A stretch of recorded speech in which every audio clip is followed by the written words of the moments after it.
Hey there, Aquarius. Thanks for joining me.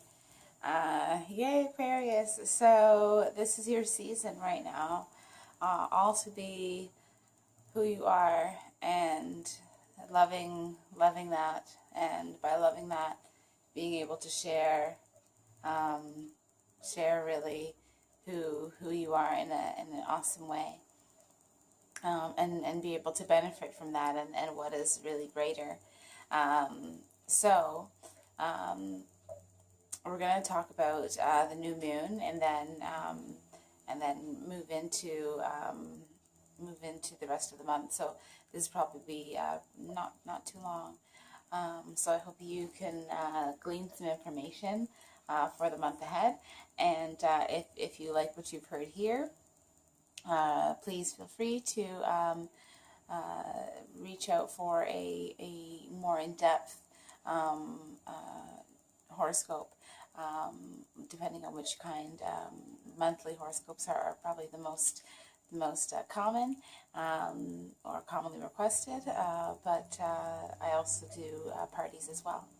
So we're talking about the new moon that peaked on the 27th at 7:07 p.m. in Eastern Standard Time. So that's for the East Coast. If you're out on the West Coast, then that would be around 4:07 p.m. or GMT 12:07 a.m.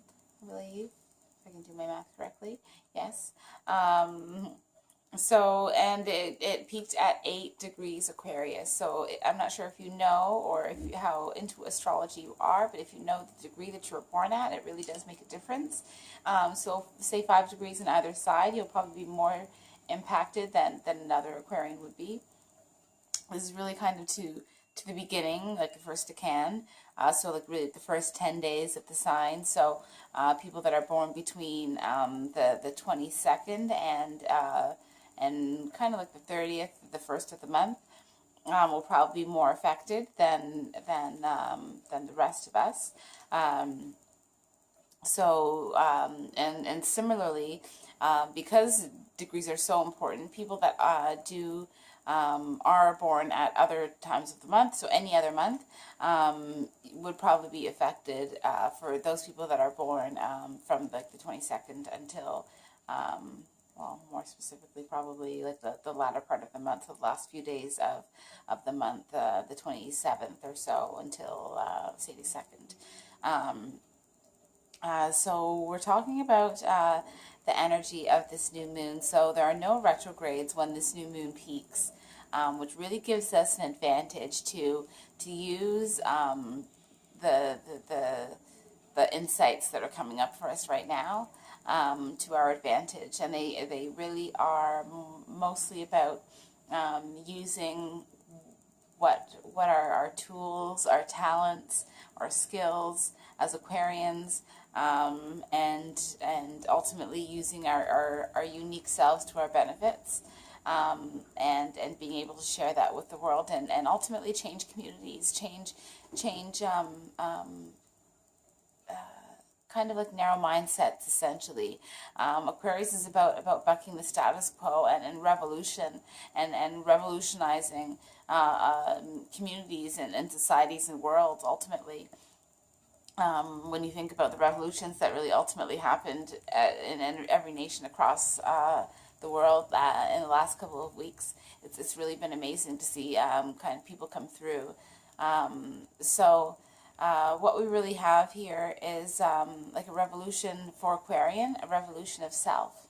What are you really doing to bring more of you, and to be unafraid to express? I mean, ultimately with love, but to express the benefit of who you are and the value of who you are, because there is so much gold there. So when we get into the rest of the month, on the 1st and the 2nd of February, Mercury in Capricorn, so that's in your 12th house, is squaring Uranus in Aries, so that's in your 3rd house. So that's just for the first day or the first couple days. So Mercury in Capricorn squaring Uranus in Aries can often look like communication around things that you're doing behind the scenes, things that other people don't know about. So sometimes, excuse me, sorry, this can show up as secrets, but it can also just be communications.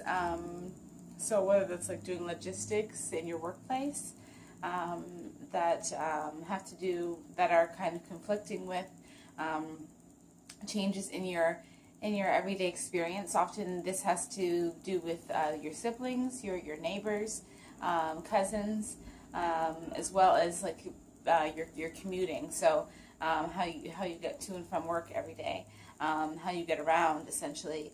Not so much like the long distance traveling, but it's more about the back and forth. Sometimes, I mean, if you do travel for your work around like city to city, that could kind of be incorporated as well. But those two issues are coming up. So psychological processes as well. So for example, this could be going to a therapist, kind of conflicting with your ability to get to work out. For example, it's a simple example, but it can show up in many different forms. And then we move on to February the 3rd. So Venus enters Aries. Aries, for Aquarians, really speaks to, again, that the siblings, it's the third house of your not so much your family of origin, but the people around you in your family of origin. So your peers, your childhood friends, they should really be factoring in, or there's an appreciation here for those type of people, for the people that you've known for a long time, that have been with you since you've been like a toddler. This can obviously also be like our siblings, our cousins, and then also people that are just our peers, so like our neighbors, our colleagues as well. But people that we have like a kind of jovial enjoyment with oftentimes. This can also speak to so short distance travel, so commuting, how you get around, as well as transportation, communication, phone calls, appreciation. So maybe this is sending a lot of, I mean, Valentine's Day is coming up, so sending cards out as an example, or appreciation of your affection would be an example here, or really just like an increase in flirting generally too. Kind of previous to back up, Mercury on the 1st is also squaring, or the 2nd, following up on Uranus in Aries, squaring Jupiter in Libra. This might be significant because Jupiter is going to be going retrograde just a couple of days later. So I feel like there may be some communication that will be happening that might give you a hint to what this Jupiter retrograde will be about for you. So Jupiter in Libra for Aquarians have a lot to do with an expansion in or growth in studies. It doesn't necessarily have to be higher learning or formal learning, but it is higher learning of some sort. So whether that's through spiritual workshops or groups, or it could be actual formal learning, so going back to school, but it does seem like there is some kind of higher mind expansion going on. So what else do we see here? Also long distance travel, so an opportunity to travel more. So this might be exciting for Aquarians that are looking for an opportunity to travel. So look out for that, as well as so we're seeing the square, so there can be maybe a communication around something that you want to do, but you're not sure how you're going to be able to pull off this travel plan of yours, for example. So moving into February the 6th, that this is when Jupiter does go retrograde. So we have a good 6 to 8 days of planning time to get ready for the retrograde season. Not even just that, but to be able to really use the new moon energy that's just come upon us.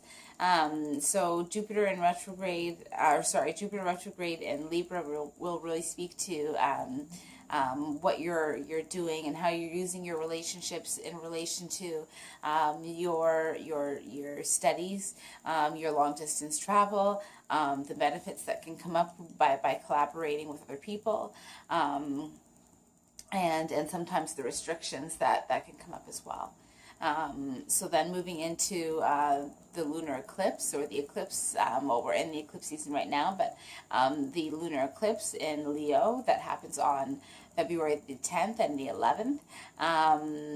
It adds at 22 degrees. So what we see here is a focus on the relationships with partners, spouses, people, business partners, people that are heavily factored into our lives or into decisions that we make.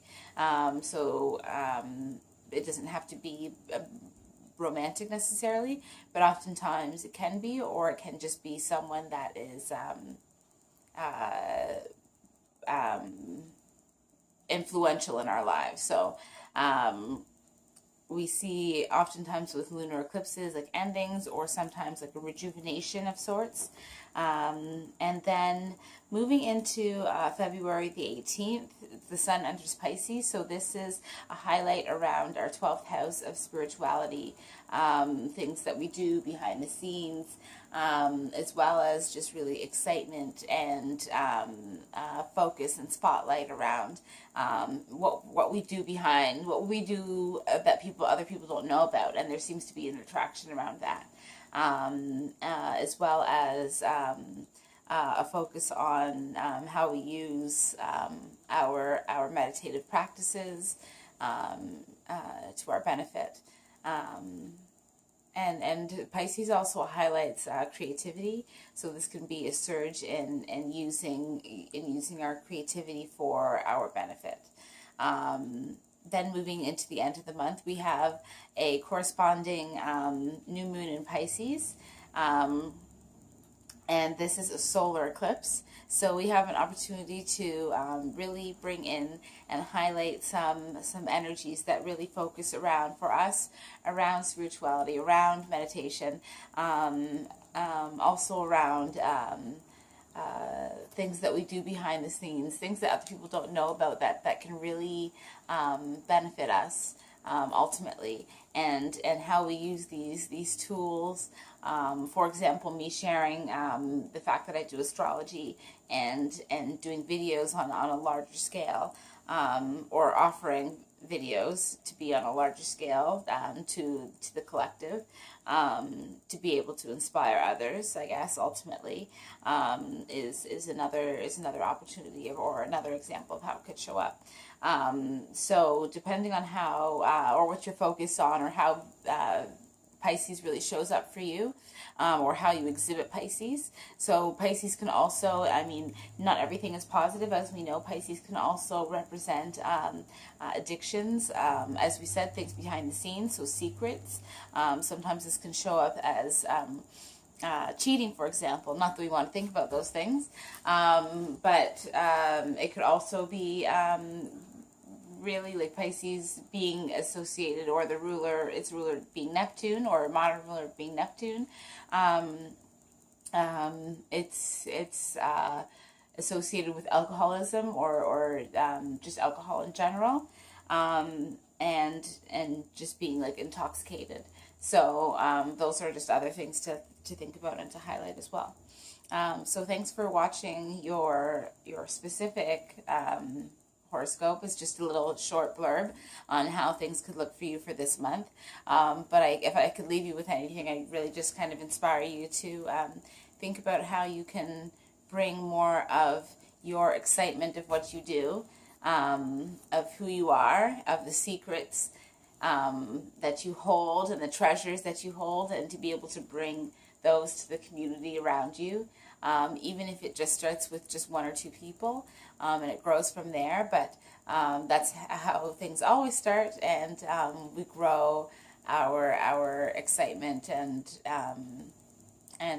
really our inner spark, and that really inspires other people to be able to do the same, and really what more is there. So anyway, thanks so much for watching. Take care. Hopefully I'll see you next month. Bye.